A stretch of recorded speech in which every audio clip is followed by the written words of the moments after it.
പാപ്പാൻ കെട്ടിക്കൊണ്ടിരിക്കുകയാണ്, കയറുകൊണ്ട് കെട്ടിക്കൊണ്ടിരിക്കുകയാണ്. ഇപ്പോൾ വളരെ ശാന്തമായിട്ടുണ്ട്, ഇപ്പം ശാന്തമാണ്. തിളച്ചു എന്ന് വേണമെങ്കിൽ പറയാം. പാപ്പാൻ പറയുന്നത് ഇപ്പോൾ ആന അനുസരിക്കുന്നുണ്ട്. പാപ്പാൻ പറയുന്നത് ആന അനുസരിക്കുന്നുണ്ട്. ഇനി വയലൻ്റ് ആവാനുള്ള സാധ്യതയില്ല.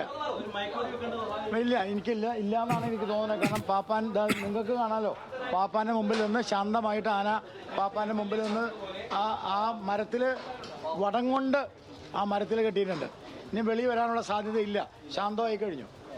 ആന ശാന്തമായി എന്നുള്ളതാണ് ബി ഗോപാലകൃഷ്ണൻ പറയുന്നത്. അദ്ദേഹം ഈ രക്ഷാപ്രവർത്തനത്തിൻ്റെ അല്ലെങ്കിൽ ആനയെ തളയ്ക്കുന്ന ദൗത്യത്തിനൊപ്പം ആളുകൾക്കൊപ്പം ഉണ്ടായിരുന്നു, പാപ്പാന്മാർക്കൊപ്പം ഉണ്ടായിരുന്നു. ആനയെ ഏകദേശം പൂർണ്ണമായി തളച്ചു എന്ന് തന്നെയാണ് അദ്ദേഹം പറയുന്നത്. പാപ്പാൻ പറയുന്നതൊക്കെ ആന അനുസരിക്കുന്നുണ്ട്. ഇപ്പോൾ ആ മരത്തിൽ വടമിട്ട് ആനയെ നിർത്തിയിട്ടുണ്ട്. അതിൻ്റെ ശരീരത്തിലേക്ക് വെള്ളം ഇറ്റിച്ച് അതിനെക്കുറിച്ച് ഒരു അസ്വസ്ഥത ഒഴിവാക്കുന്നതിന് വേണ്ടിയുള്ള ശ്രമങ്ങളും മറ്റും നടത്തുന്നുണ്ട്. ഇപ്പോൾ ഈ ഘട്ടത്തിൽ ആന പാപ്പാന്മാർ പറയുന്നത് പൂർണ്ണമായും അനുസരിച്ചുകൊണ്ട് അവിടെ നിലയുറപ്പിച്ചിട്ടുണ്ട്.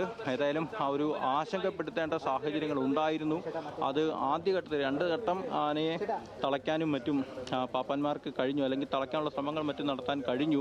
പക്ഷെ അതിനിടയിലും ആന വീണ്ടും അസ്വസ്ഥത പ്രകടിപ്പിച്ച് മുന്നോട്ട് പോവുകയായിരുന്നു ഉണ്ടായിട്ടുള്ളത്. അതിനിടയിൽ ഈ ടൗൺ ഹാളിന് മുന്നിൽ നിന്ന് പറഞ്ഞ ആന അവിടെ നിന്നും മുന്നോട്ട് നടന്ന് റോഡിലൂടെ 1.5 കിലോമീറ്ററോളം ദൂരം സഞ്ചരിച്ച് തൃശ്ശൂർ ചെമ്പൂക്കാവ് ചേറൂർ റോഡ് വഴി സഞ്ചരിച്ച് മുന്നിലെത്തി ആ പറയുന്ന ജനവാസ മേഖലയിലൂടെ കടന്ന് ആ വീടുകളും മറ്റും നിൽക്കുന്ന സ്ഥലത്തെ ഒരു പറമ്പിലെത്തുകയുമാണ് ഉണ്ടായിട്ടുള്ളത്. അതിനിടയിൽ ഈ കെട്ടിടങ്ങൾ മറ്റും ആന തകർത്തു, മരങ്ങൾ കുത്തിമറിച്ചിട്ടു, ആ കെട്ടിടത്തിൻ്റെ വീടിൻ്റെ റൂഫ് തകർത്തു, ഓട് തകർത്തു. അങ്ങനെ പലതരത്തിലുള്ള നാശനഷ്ടങ്ങൾ ഉണ്ടായി. മരങ്ങളും മറ്റും തകർത്തിട്ടുണ്ട്. ഇപ്പോൾ ഏതൊക്കെയാലും ഈ പറയുന്ന ആദ്യം നിന്നിരുന്ന സ്ഥലത്തെ ഒരു മരത്തിൻ്റെ ചോട്ടിൽ ആന നിൽക്കുന്നതായിട്ടുള്ള ദൃശ്യങ്ങളാണ് നമുക്ക് കാണാൻ കഴിയുന്നത്. അതിനെ പൂർണ്ണമായിട്ടും ഏകദേശം ശാന്തനാക്കി തളയ്ക്കാൻ കഴിഞ്ഞിട്ടുണ്ട്. ആനയ്ക്കിപ്പോൾ വാഴകളും മറ്റു ഭക്ഷണവും മറ്റും പാപ്പാന്മാർ വെട്ടിയരിഞ്ഞിട്ട് കൊടുക്കുകയാണ്.